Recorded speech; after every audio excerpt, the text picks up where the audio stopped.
Hey everybody, Robbie Johnson here, singer, songwriter, and I'm happy to be on the Jay Frenzy Show. Check it out, guys.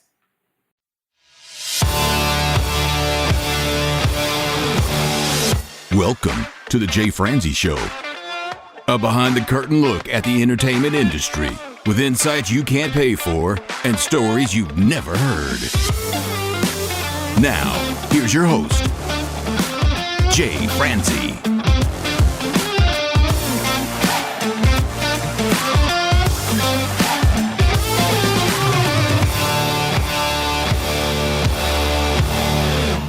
And we are coming at you live. I am Jay Franzi, and with me tonight, the bunny to my Clyde, my beautiful co-host, Miss Tiffany Mason. I thought I was going to be the bunny to your jelly roll. That would probably work better. If you are new to the show, this is your source for the latest news, reviews, and interviews. So if you would like to join in, comment, or fire off any questions, please head over to jfranzi.com. All right, folks, tonight we have a very special guest. We have a country music recording artist and then some. Hailing from not the great state, but hailing from London, we have Chris Erasmus. Chris, sir, thank you for joining us. Oh, thanks for having me, Jay. Nice to meet you and Tiff. It is our pleasure to have you here. Right out of the gate, I just have to know what is going on in the music scene in London these days. London music scene is always an interesting one. A lot of country artists coming through actually at the moment. A couple of the up-and-comers coming through. We've obviously always got Country to Country, which is getting bigger and bigger every year. It sells out the O2 in a matter of days. So a lot of good things happening. We've always got Camden. It's like our little Nashville. There's always something good brewing over there and a lot of talent coming out of there all the time. So it's always a good place to find a good gig, good music, and a huge variety of music up here, actually. So it keeps you on your toes. Not as much country as I would like, but we're working on it. But it's well received? Yeah. The good stuff's well received. They love the American recording artists that come over. You know, your Lainey Wilsons, the Stapletons. Luke Combs came through, sold out the O2, I think, through 3 nights straight. So yeah, there's a huge reception here for good country. What is the O2? The O2 is like our big venue, essentially our arena venue. That it's the big step up in London. If you want to sell out a place, that's the place to do it. Madison Square Garden equivalent. Yeah. Got it. Yeah. So I want to get deep into your time in London and the scene and all, but how did you get from Africa to London in the first place? Oh man, that's a journey. I actually I'm a country boy, so I grew up in a place called Victoria Falls in Zimbabwe, which is actually in a game reserve. So it's a natural reservation area. We did a lot of conservation of wildlife. And then when Zimbabwe got a little tricky to live in with the political situation, we moved down to South Africa. Still got a farm down there. And it was kind of a progression where I was working in, I actually went over to Australia to study. Before that, I was in Montana. I did a season as a cowboy up in Montana, which is pretty cool, up at Red Lodge. And I got invited over to the States to actually, so I was in America before I was in London. I got invited over to the States, and I was studying music and acting over there. And kind of then I've got an Irish passport. So once my time in the States kind of came to an end, I kind of naturally came across the pond and ended up in London, and have been hustling away here ever since. All right, you mentioned Australia. You said studying in Australia. What did you study and where did you study it at? Well, I studied 2 things in Australia. I studied in Queensland, the University of Queensland. That's in Brisbane. Yep. On the Gold Coast, mate. There's a lot of good science over there.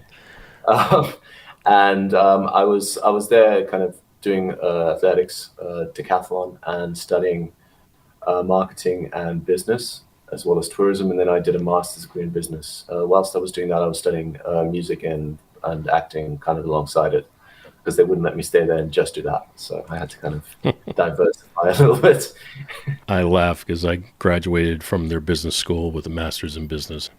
Oh, cool. So we would have been in the same part of the world. Possibly. You're probably a bit more efficient than me. It's a long flight. But it was a great school. I loved every bit of it. Yeah, they're on top of their stuff over there. Yeah, it's a great school. So you go there, and then you said you went to Montana, but you were invited. I actually went up to Montana. My family went on holiday to the States, and my mom's a horse master, so we grew up on horses.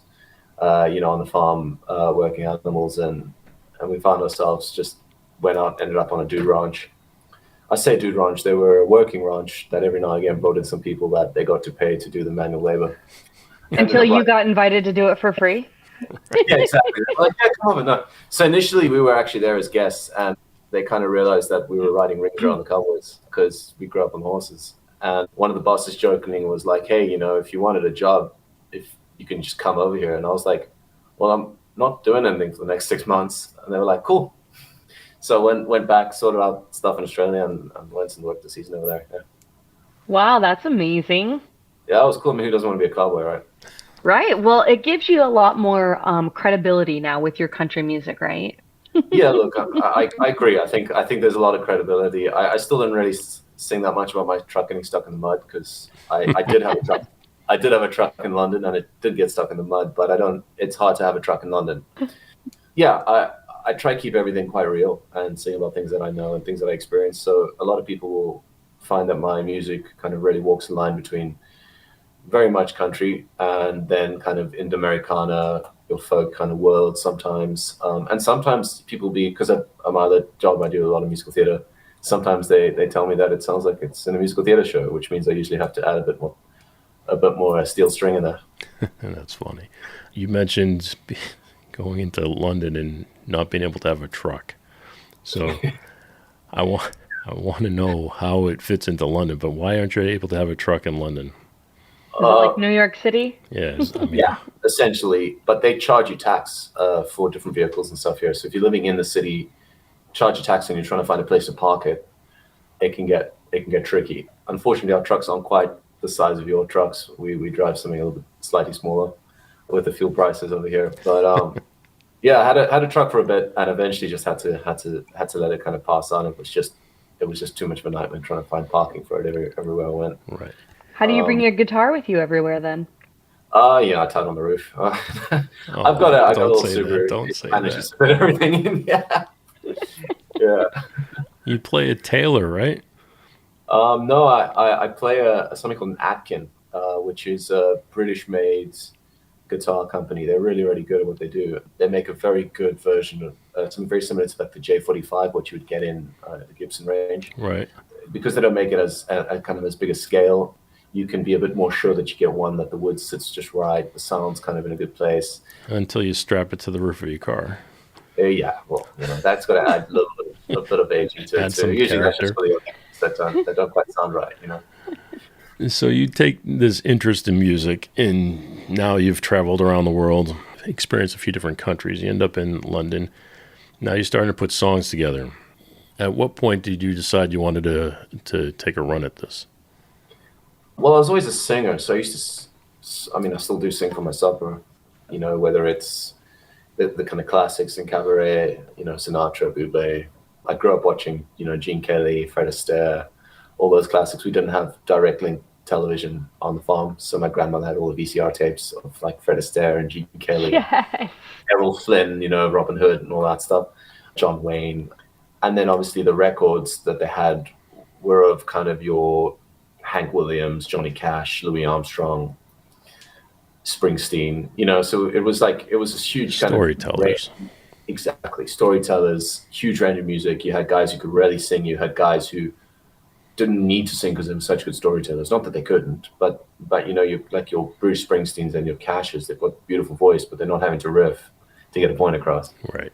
So I find that really interesting and really kind of that really started it. So I was always singing those kind of songs. And then one day somebody was like, well, why don't you write your own stuff? You could record it. And I had a run at it and wasn't entirely sure about it. I think imposter syndrome is a real thing. I think it doesn't matter who you ask. And then I kind of tracked these songs, put them away, and then even did some covers, tracked some covers actually in Cape Town. And a friend of mine, he actually reminded me of this a while back. And he said, that Darius Rucker, when he did Wagon Wheel, he did it like in a different tempo. We tracked that same song in a 4/4 tempo about 3 years before he did. Listen, his version's amazing. Don't get me wrong. But it gave me the confidence to be like, oh, you're not a complete idiot. You're seeing things and you're telling stories and your ears hearing things and you can trust it.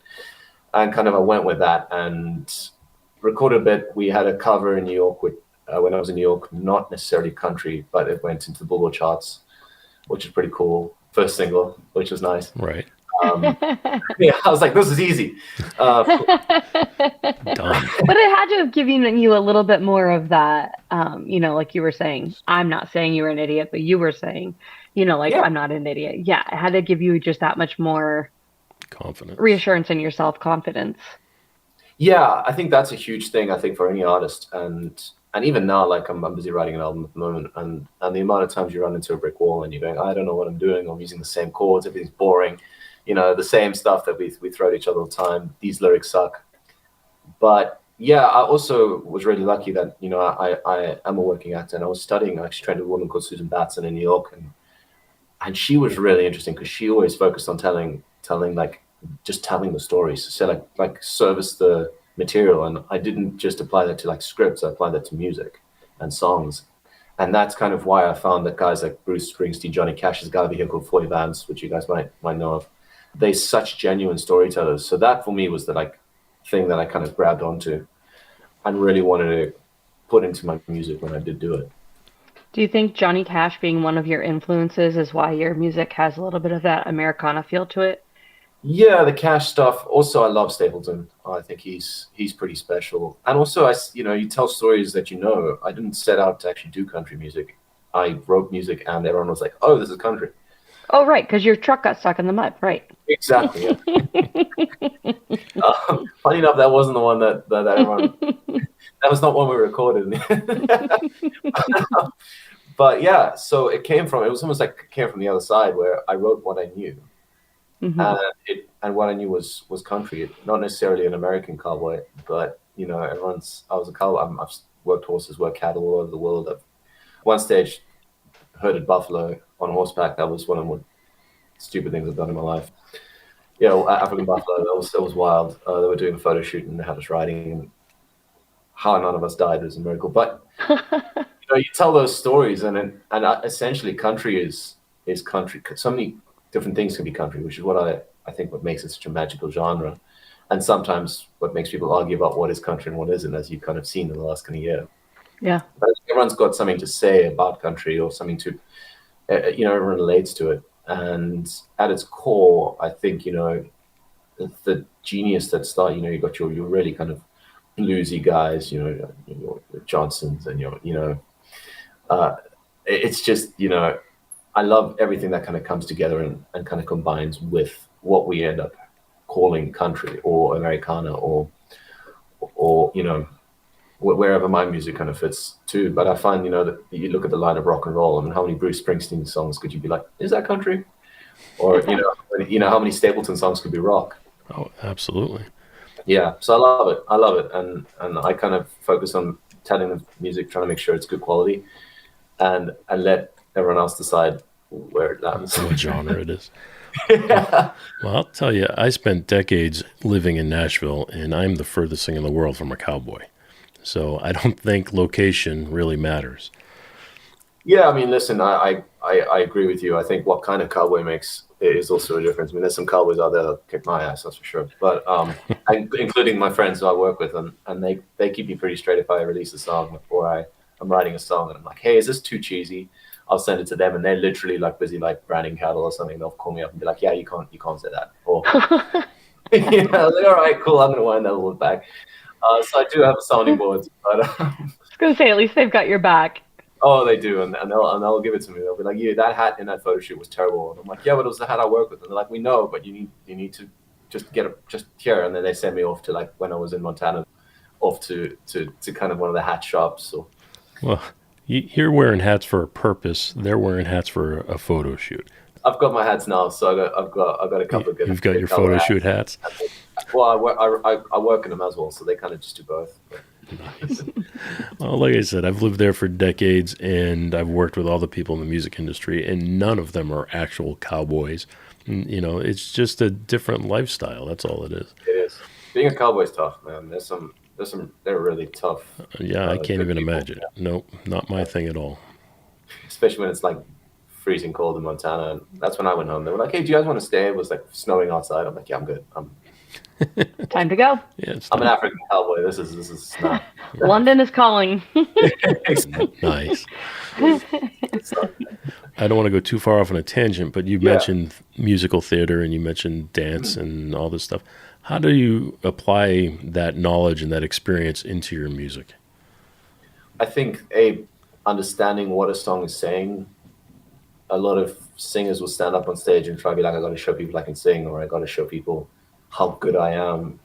But what a lot of the musical theater people that I really like working with and look up to, or the dancing, it's not about showing how good you are. It's about telling the story and finding that essence of storytelling within the music. You know, somebody like Sondheim will actually, the music will tell you exactly what he's feeling, and then the words will back that up.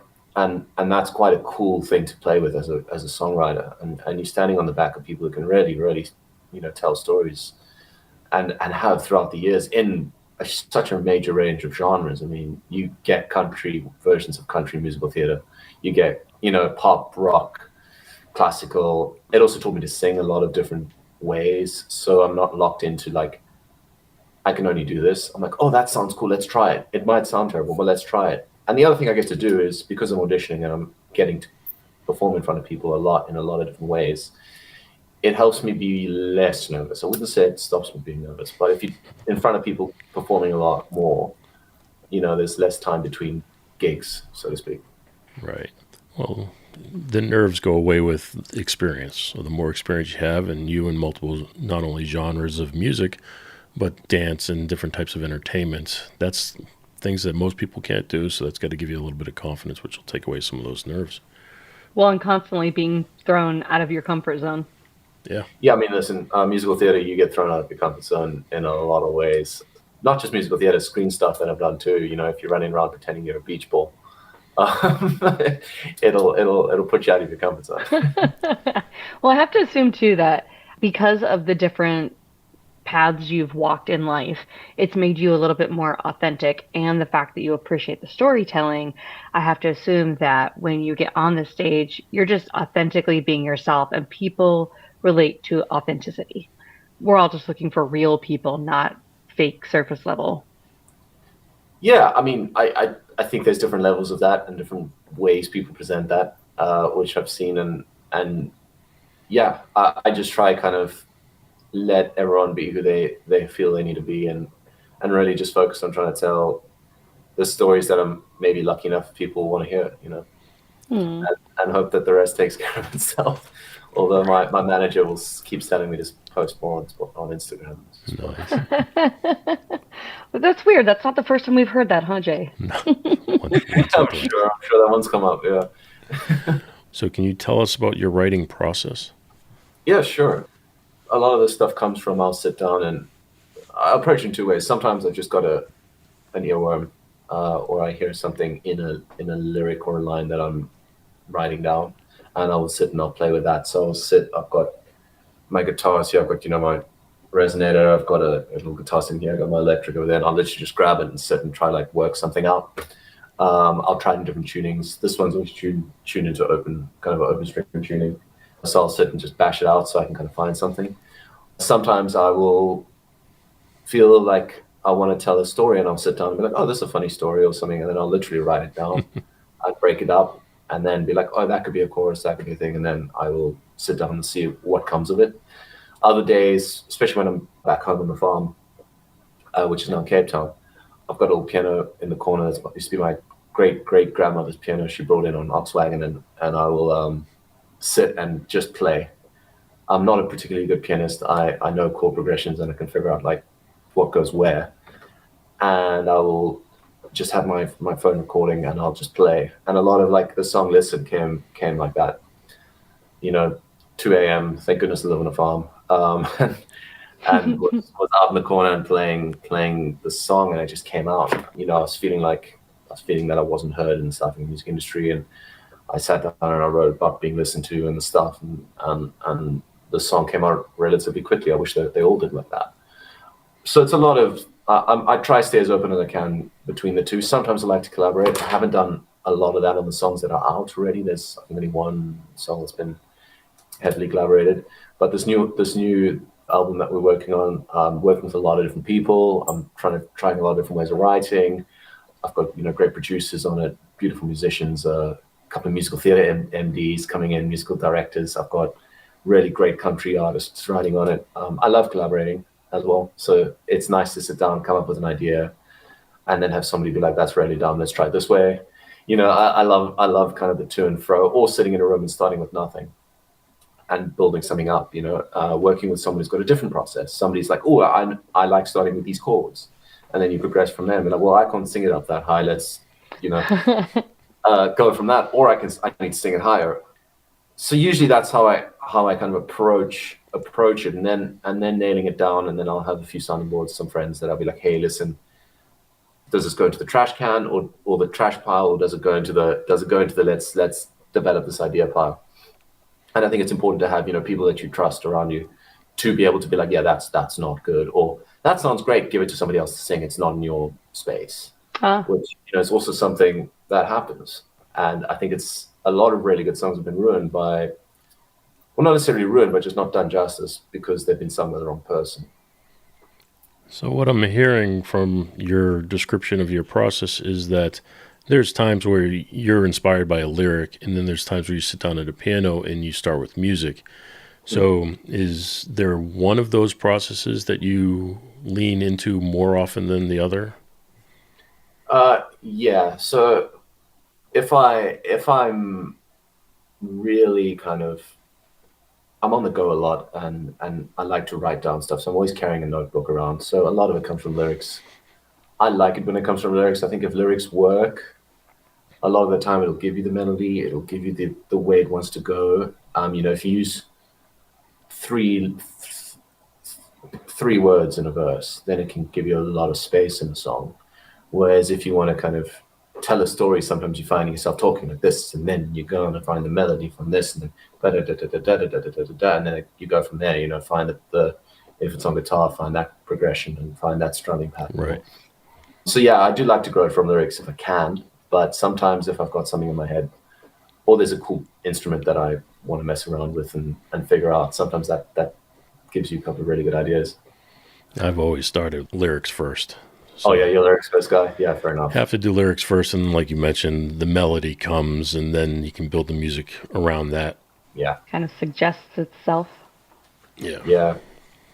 I love all of the musical instruments behind you. So clearly you play guitar. You mentioned you play piano. What other instruments do you play? I played violin for 7 years. I tend to leave that up to the professionals. It is ugly when I do it. It really is. It's the only my housemates and neighbors genuinely complain is when I'm trying to work something out on the violin. It's ugly. I played violin for 7 years. Stop hurting the cat. Oh my goodness! It sounds like I'm hitting it on the head with the violin. My mom doesn't talk it. She's very, very good. She lies here when I'm working and I'm singing. If I use violin or harmonica, oh, I'm singing along. Yeah.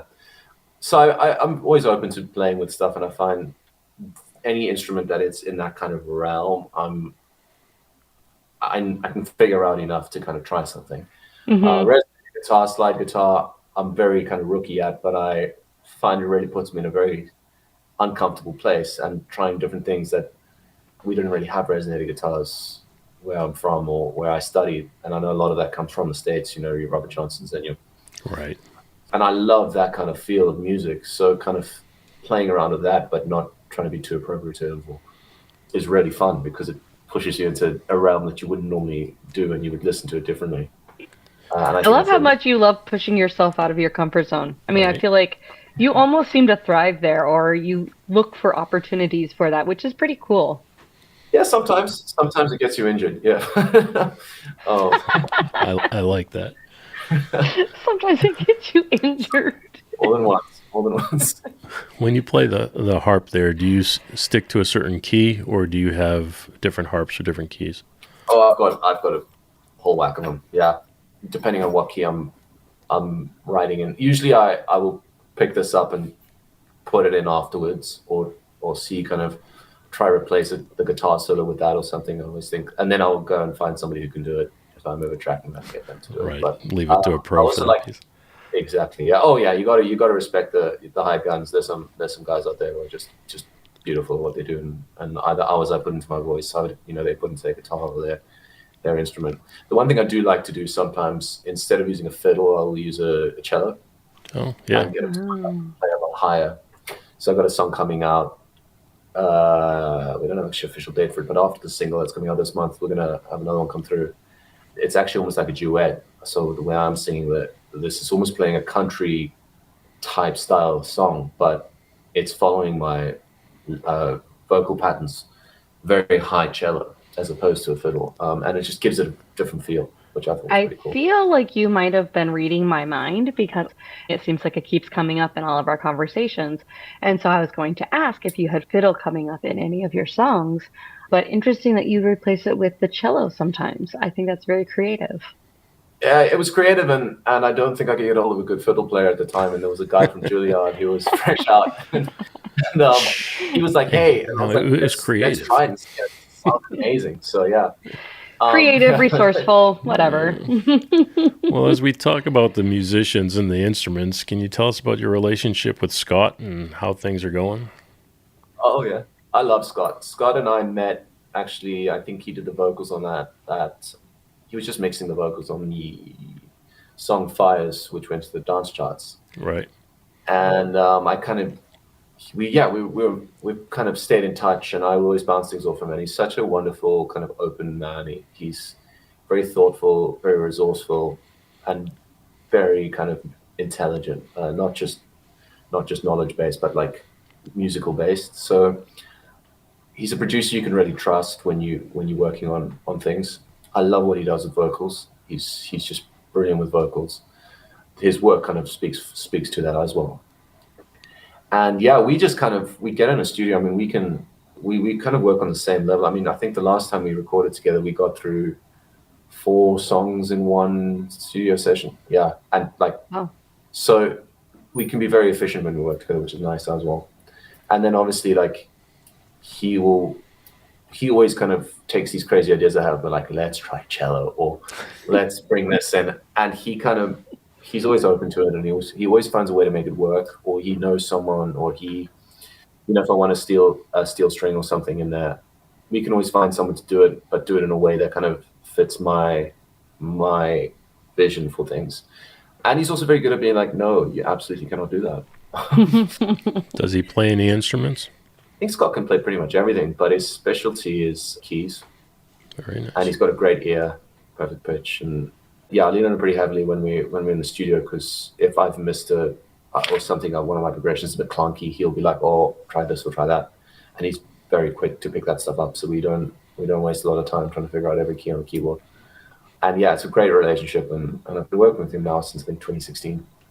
Oh wow! So we've kind of he's had to put up with me for a long time. Right. I can only assume that perfect pitch is what makes him so good at coaching you along with vocals. Yes and no. I think he also finds a way of. He can manage people very well, Scott. He manages people really, really well, and he's very, very kind. And he never feels judged in the studio, which is a big thing. You're going in, you got these hot musicians, and you got stuff, and you're trying to explain to the guys just come off like tour with like Ed Sheeran or Sting that guitar sounds wrong. And he really finds a way to kind of run. No one ever works from a place of ego. No one ever works from a place of defensiveness. So yeah, he musically and pitch wise and stuff, it helps. But I think and he can do that, and he does it all very easily. But the real genius is getting people to in a comfortable place where they can express themselves and bring something of their own to the music. What would be a negative to having perfect pitch? I think listening to modern concerts sometimes, I say cringingly, or going to certain shows. I mean, I don't have perfect pitch. I wish I did, but even I've sat in some concerts and been like, dang, that mix is way off. I'm sure you've done it. I hear a lot of people who say that have perfect pitch saying that they would prefer not to have it. They would prefer to have relative pitch. Yeah. I wouldn't wish that on anybody. No, Perfect pitch. Yeah, a lot of perfect pitch people end up as producers or Mozarts or Bachs or a lot of I had a couple of friends when I was studying music, and they were perfect pitch, and they very quickly became nutty professors. Yeah. You lose the creative part. You're no longer being artistic. To take risks and stuff, which Scott seems to have not struggled with at all, which is quite cool. He manages to keep both, which is kind of that genius, I suppose. Well, you have a lot of things going on in your world, sir. Between your theater, your dancing, your music. So how do you balance it all? I mean, the cool thing is it all falls into a similar kind of basket. The one thing pays for the other. And when the one thing's not paying for the other thing, I can go to the other thing to pay for it. Right. But I think, luckily for me, it's all kind of, I've been cast as Johnny Cash, and I've been in musicals, and so a lot of it sometimes I can learn from both sides. So as much as it's really busy and it takes a lot of commitment, I don't think more so than maybe, your 9-to-5 jobs, outside of the fact that I'll keep working until 2 a.m. or until I get it right. Or, you've got to have that self-discipline to practice singing 2 hours a day, and then practice guitar an hour a day, and then get up and get your ass off the couch and go running because you've been in the studio all day. Or, so it's a lot of the self-discipline and the regulation and the sport that I was lucky enough to do really help teach. I love that you use the word discipline, because I think so many people look for motivation or willpower, and I don't think that that's the right word. I think it's discipline. I think you're absolutely right. I mean, motivation's great, but it comes and goes. Mm-hmm. Right. Consistency and discipline in anything is what I try to rely on when, you're under pressure, or I think Gary Player said the more I practice, the luckier I get, Uh-huh. Well, can we take that a step further? You're an athlete, and you're, very, very fit, and you take on a lot of different disciplines, whether it be, like you mentioned, horse riding. I've seen pictures of you kickboxing. You're out with the crossbow. I mean, you're doing all sorts of things. So how do you take that drive? Can you make the parallel to applying it to the music world? Yeah. I mean, so a lot of that stuff I worked as a stuntman on a few projects, especially after COVID, of when course. there was no work. So, so that pays better than most things. All of it. Yeah. Pretty much paid the bills for a while, but That's how you got injured. funny enough, actually the stunts I was fine with, believe it or not. I don't know how. Wow. It wasn't through lack of trying. No, we always had great stunt coordinators, and they made sure we're pretty safe. But I think the best way to look at it is like, if you ignore your scales or the basics on a guitar, or doing your vocal exercises every day, like that's what that is. It's doing the basics and trusting that the basics will give you the advanced stuff. And you keep learning and keep trying new things. And if you stop, you're going to get unfit. If you stop practicing guitar, you're going to get worse. If you stop singing, you stop writing. It's the same. Constant improvement is what you're looking for. Yeah, it's that same program. It's the same level of focus and drive that you need. Being a performer is hard work. I mean, going on tour is exhausting. You're traveling, you're eating food you're not used to, you lack of sleep, you're talking in loud areas all the time, your voice is fatigued. If you haven't been doing like the training to be in position to succeed, you're gonna not be able to finish a tour. And I mean, if you look through the history, a lot of these young performers, and I'm not saying that it can't happen, it does happen if you get ill or something, but the old school performers who had to really kind of grind it out, your Bruce Springsteens, and I use him as an example because it's so impressive that he's still doing it at his age, at the level he's doing it at. Mm-hmm. It's a full-on concert and the guy's late 70s? Right. It's wild. It's unbelievable. I saw him play Wembley last year. I was going like, how is he's not? He's playing. He's got the same energy as 21-year-old. It's unreal. But he preps for it, and he trains for it, and he works really hard. He keeps himself in shape. He eat right. It's the same approach. And musical theater, I think that really did teach to me, like musical theater, people are doing 8 shows a week, and you're doing 8 shows a week, whether it's 100 degrees out, if you're feeling sick, the show's got to happen. So that taught me a lot about like being prepared. When you're not working is the time you're going to be working hardest to be ready for that stuff. Mm-hmm. Interesting. When you were at UQ, what was it you said you played? I did decathlon. Decathlon. So yeah. Obviously you had to train extremely hard for that as well. Yes, sir. I was lucky enough I went to 2 national championships, and I was lucky enough to be in a team with the Lone Olympians. So it was quite a cool experience, and it taught me a lot. Yeah. You're really making me feel bad today. When this is over, I'm going to be running around the block several hundred times today. Now he's going to go redeem his McDonald's rewards. Exactly. Everyone's got to focus on what works for them. And that just worked. It kept me sane, and it kept me in a place when I was studying business, which I was very grateful to study, but my passion was performing and acting and music and singing. It kept my head straight. Yeah. That's a good point too. I've got that dual background between business and music, or in my case, it was engineering. So do you find yourself applying that business background to your music career? Very rarely. Nice. Money well spent. Yeah. That's what the PR firm is for. Yeah. I think for me, it helps me understand my value. I think that's really important as a performer. Sometimes you don't understand the value of what you can bring to the table. Recently, I had a gig, not in country music, but in cabaret that they changed the deal on me, and they changed it. And I was like, cool. And I walked away. No one else did. I was the only one who did. And everyone else wishes they had now. But it's understanding your value. And if everyone's willing to work for no money, then they're going to hire for no money. Yeah. So and we don't really have a very strong equity here compared to what you have in the States, especially in like the unions for like acting and performing. So we need to find a way to do that. But I think as a business person looking at contracts, understanding the value of something, this is great, but how many hours am I putting into it? How many hours is that taking away from me doing other things or doing other gigs? So it gives you a bit of confidence when somebody puts a contract on in front of you. And understanding, when they're talking about marketing, although the marketing landscape in the last 5 years has changed so drastically with TikTok, and they keep changing their platform, and Spotify keeps changing their platform.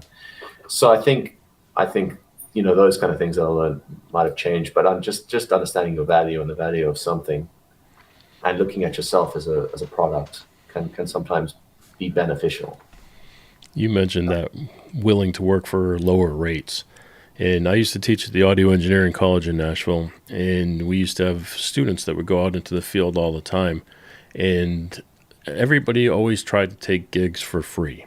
They would always go out there and say, well, let me just start. Let me get a couple under my belt. But what they're not understanding is there was a lot of time that they put into learning their craft. There was a lot of money that they put into paying for that school.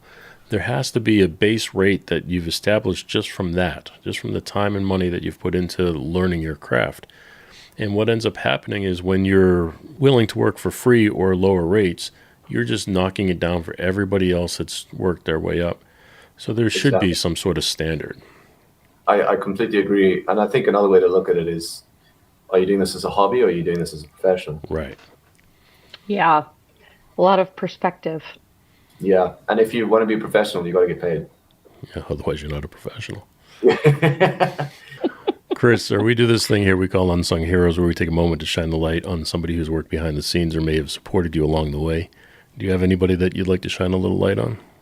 Oh, I mean, I got to say my parents, my dad and my mom, my long-suffering parents, who really saw their son going to business school, and he ended up being an actor and a performer. But they've really found a way to their credit, support me through every step, and an industry they really don't understand, to really kind of support me. And there's been months where I haven't been able to pay the rent, or there's been months where I need a little extra for food, and I've been lucky to have that support base, and I don't think I would be here without that. So I really got to give credit to them and the kind of opportunities that they've given me, and coming from Africa, it's not easy to do. So understood. All right, well, we have done it. We've reached the top of the hour, which does mean we have reached the end of the show. If you've enjoyed this show, as we say, tell a friend. Miss Tiffany? If not, tell two. If not, tell two. You can reach out to all three of us over at jfrenzy.com. We will be happy to keep this conversation going. Chris, sir, we cannot thank you enough for being here with us today. Can we leave the final words to you? Oh, well, guys, thank you so much for having me. I'm on Instagram, CJ Erasmus, if anyone wants to reach out, have a chat, listen to my music on Spotify, Chris Erasmus. Got a new single dropping this month. We've got a new album coming, so keep a lookout for that, and I hope to see you guys along the way soon. Perfect. And I will put all the links to all of that in the show notes for everybody. Appreciate it. Have a good day. Thanks for listening to The Jay Franzi Show. Make sure you visit us at jfranzi.com. Follow, connect, and say hello.